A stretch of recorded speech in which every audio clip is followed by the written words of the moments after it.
Hi, everyone. My name is Shira Myro, and I'm here with my partner, Dr. Alexa Altman. And in this YouTube mini-series, we're here to unpack all of your questions around psychedelic assisted therapy. The question we have today is, what role does the facilitator have to play in a psychedelic journey? This is a great basic question. Alexa, do you want to start? I provide ketamine assisted psychotherapy. And the number one question after what will this therapy feel like and look like is, what are you doing as a facilitator during the session? So some things that I've heard people say to me are you going to be just watching me? Are you talking? Are we talking? Are you taking notes? Is it like a normal therapy session? That anyone who's had traditional talk therapy, there's like a back and forth cadence. And is that going to be the kind of cadence of the session? These are all very understandable questions, which is why we felt like this would be such a great question to open up. So first thing I always say is, no, I'm not going to be staring at you. Okay. And I'm not going to be on my phone either. So what is the role? And so I'd like you to take a stab at it too, but the best way I describe it is I hold space. And holding space can mean a number of things. It can mean sitting, attending to the actual space around the person, making sure the person is safe and the setting is protected.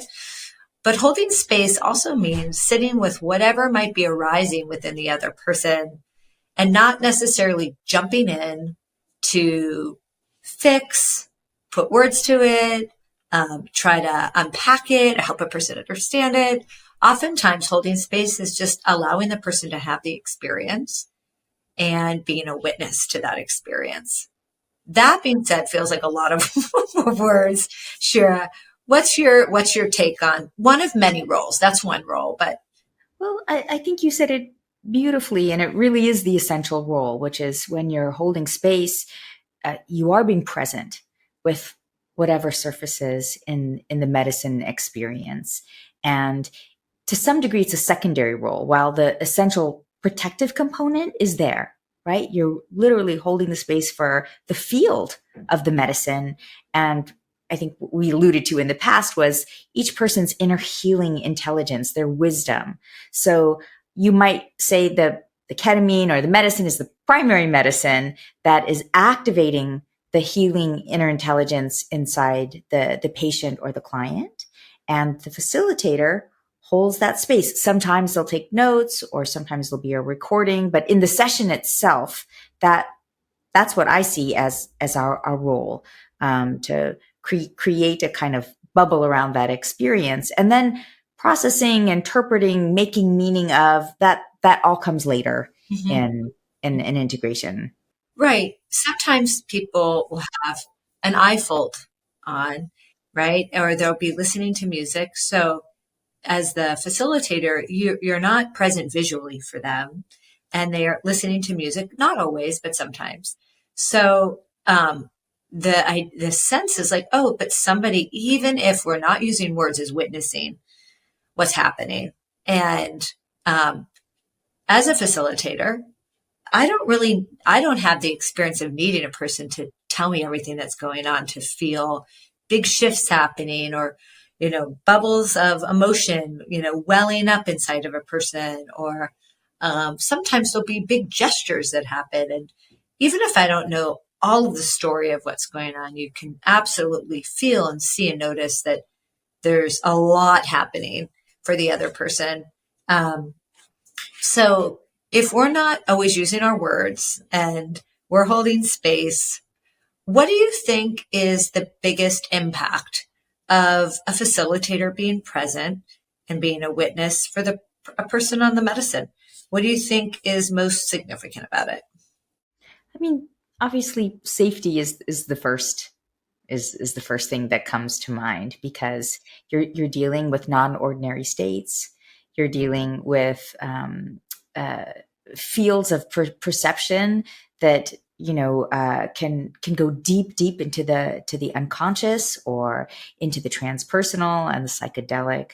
So that that safety is so critical to tethering a client to what we call the set and setting, right? A controlled, that component is controlled.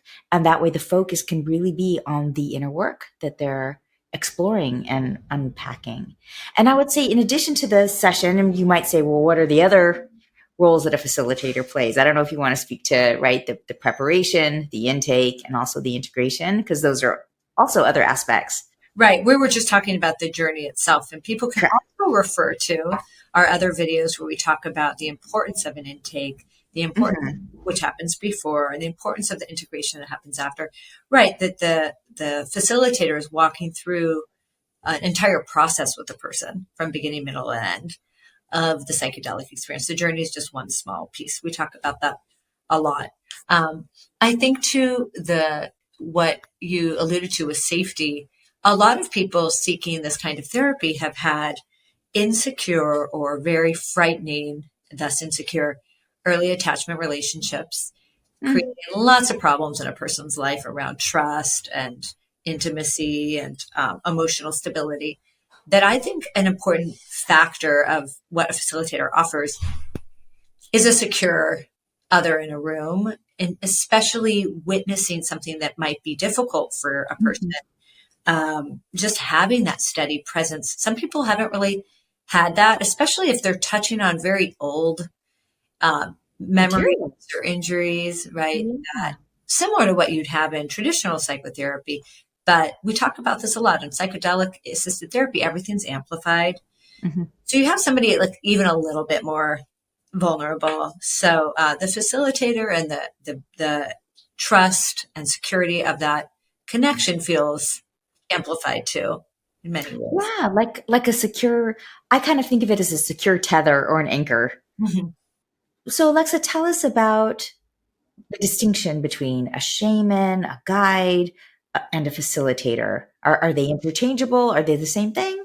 Right, because where Shira, where you and I are coming from, we come from very traditional Western psychology backgrounds, a very new way of approaching psychedelic work with clients. And a shaman is often a person who's had a very different kind of background and lineage of training. It is probably more coming from more spiritual perspective, indigenous people. And so I think people land with what kind of training or background resonates most or makes sense for who they are or what they're wanting from the experience. What are your thoughts about differences and facilitators? Yeah, I agree. So I think there is some overlap. There's some confusion, and it's hard to discern and delineate what's what. I mean, we were taught from the MAPS model and other models that are sort of aligned with that the facilitator takes a back seat. What we were talking about, it is like present and a witness and is sort of holding space for what happens. It's not to say that, of course, shamans from various indigenous traditions and they're rich and they're complex. And so I think it's worth investigating if you're curious, you know, if there's a particular medicine, whether it's ayahuasca or each of them have their own lineages and traditions and cultures around these specific types of medicine. The Third Wave is a wonderful, the Third Wave website, Paul Austin's website, is a wonderful place to get more information. I mean, what we're also seeing is this kind of interesting intersection now between all of these traditions. And there's clearly some fear around and concern about appropriation. But on the flip side, we're trying to understand how to utilize these medicines in a way where we can net tangible outcomes and help relieve so many people from suffering. So it's a fascinating question. I don't know if I answered your question. Yeah, you did. I think like you said, there's a lot of overlap, and the idea that the facilitator holds a special kind of role or power to make something happen in that session, or that they hold some wisdom to create the transformation. Any thoughts related to the facilitator being in a powerful position?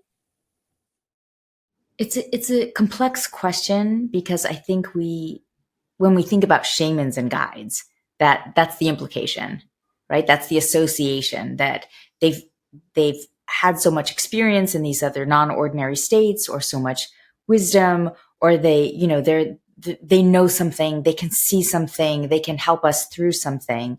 And I think our position is, and the way the school of thought that we've been trained in, is that each person possesses the inner wisdom, and that it becomes activated on the medicine. And so they really are the source of their own healing potential. And we're there to midwife it, if you will. I don't know if that's a messy word for it, but maybe you have a different idea about that. But that's actually incredibly appealing to me. It's actually what drew me to the work, was this idea that it's not me. I'm just there to help usher in if that's coming forward. Yeah, What about you, Alexa? yeah, that does feel important to just highlight that medicine is meeting the person wherever they are is the most powerful change agent in the room. The facilitator being a powerful presence or somehow responsible for the magic of whatever's going on. Yeah, again, it's just not how we're oriented around this work. And I would invite anybody doing this work to really take some of that power and place it back within themselves, not to assign it to another. That's, I think, where a lot of the gains I've seen made in this work is being able to actualize what's already there. So on that note, we just invite people to do your research and take your time. And we'd love to hear more questions related to anything psychedelic related, psychedelic assisted therapy. So please leave your questions or comments below, and or find Shira and myself at i-psychedelic.com. We'd love to hear from you. And until we see you next time.